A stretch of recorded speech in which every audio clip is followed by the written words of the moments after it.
નમસ્કાર મિત્રો, અમારી ચેનલમાં તમારું સ્વાગત છે। મિત્રો, અત્યારે હાલની સૌથી મોટી અને દુઃખદ ખબર સામે આવી રહી છે। જીયા મિત્રો, જણાવી દઈએ કે મોટી હિરોઈનનું મોત। જીયા મિત્રો, આપને વાત કરવામાં આવે તો અભિનેત્રીનું કેન્સરથી નિધન થયું છે। વિગતવાર વાત કરીએ તો બેલ્જિયમ અભિનેત્રી એમિલી ક્લાર્કનું ત્યારે નિધન થયું છે।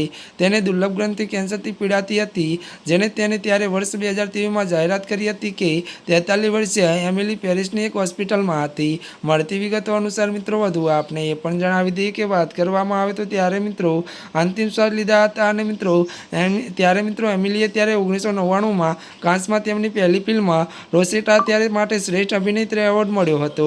અને વધુમાં એ પણ જણાવી દઈએ કે તેણે 12 વર્ષની ઉંમરે ત્યારે અભિનય શીખવાનું શરૂ કર્યું અને 17 વર્ષની ઉંમરે ત્યારે ફિલ્મ રોસાટીમાં કામ કર્યું હતું। જીયા મિત્રો, અત્યારની આ સૌથી મોટી અને દુઃખદ ખબર મળી રહી છે। દિગ્ગજ અભિનેત્રીનું નિધન થયું છે। ત્યારે મિત્રો, આજના માટે આટલું જ। અમારી ચેનલમાં નવા હોય તો અમારી ચેનલને મિત્રો તમે લાઇક, શેર અને સબસ્ક્રાઈબ કરી દેજો। ધન્યવાદ।